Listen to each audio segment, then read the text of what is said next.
Hey everybody, man, what a great fourth quarter last night. We had some major league fireworks. Lakers, Celtics, Game 7, championship on the line. And guys are just trading big buckets. It was a great way to end a pretty mediocre series. That series was not the greatest. It was a grind. If it wasn't Lakers, Celtics, we would have been complaining about that one. But hey, it's a great way to end the 2010 finals. We'll start with Pau Gasol. Pau Gasol exercised those quote-unquote soft demons from the 08 finals. You can't call him soft anymore. He had some big plays at the end of that Game 7. Had a big block on Paul Pierce, had a big bucket, had a big rebound, all in the final 2 minutes. You can't call him soft anymore. He's one of the best players in the league. Ron Artest, Ron hit the biggest shot of the game. With a minute to go, hit a three to put the Lakers up by 6.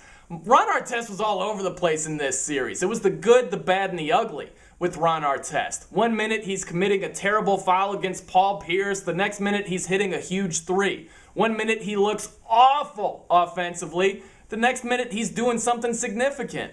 He hit that game winner against the Suns as well. So he found a way to contribute, although it was really ugly at times. And for a second, all that talk about Trevor Ariza and all the comparisons, that can die down for right now. Trevor Ariza is a good player, but that guy was morphing into Scottie Pippen the worse and worse Ron was playing. That can stop for the time being. Then there's Phil Jackson. What can you say about Phil? His 11th championship, the guy still doesn't get the credit he deserves. He's easily the best NBA coach of all time. Easily. One of the things that went unnoticed last night, again, was what Phil Jackson did at the end of Game 7. The Lakers were up by 2. Phil called timeout with 13 seconds left, put in Sasha Vujacic for Ron Artest. Vujacic, who played 5 minutes in that game, calmly stepped to the free throw line, hit 2 clutch free throws. That's great coaching. Those are adjustments. That's not just having star power, which everybody wants to point to with Phil Jackson.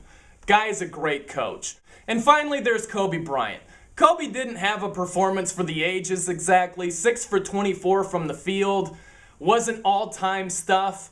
But you got to keep this in mind. We were arguing last night. I was watching with some friends, and we were saying, Michael Jordan never had a shooting performance like this. He was never this bad in the finals. Oh, he was. Check this out. I looked this up. Did a little bit of research. In 1996, Game 6, closeout game in the series against the Seattle Supersonics, Jordan was 5 for 19 from the field. He scored 22 points, 11 of those from the free throw line. Kobe Bryant hit 11 free throws last night. Jordan shot 26%, and nobody remembers it. We don't remember that at all. I sure don't, and I'm a Bulls fan.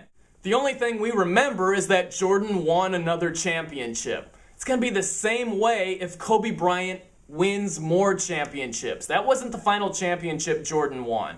He still won 2 more after that and had the flu game and the game-winning shot against Brian Russell. If Kobe Bryant wins more championships and more importantly has some signature games and performances like Jordan did, the ones I just mentioned, we're not going to remember this performance as much as we do right now. It's just going to be clumped into all the other things Kobe's accomplished. It's just going to be another championship, another finals MVP, and another notch on Kobe's belt. Kobe proved that he's still the best player in the game right now. He also proved that he's not the best player of all time. But there's still time. The more that Kobe can accomplish, the more championships and finals MVPs he has on his resume, the more interesting the comparison between Kobe and the greats is going to be. I'm Brian No, and that's a no-brainer.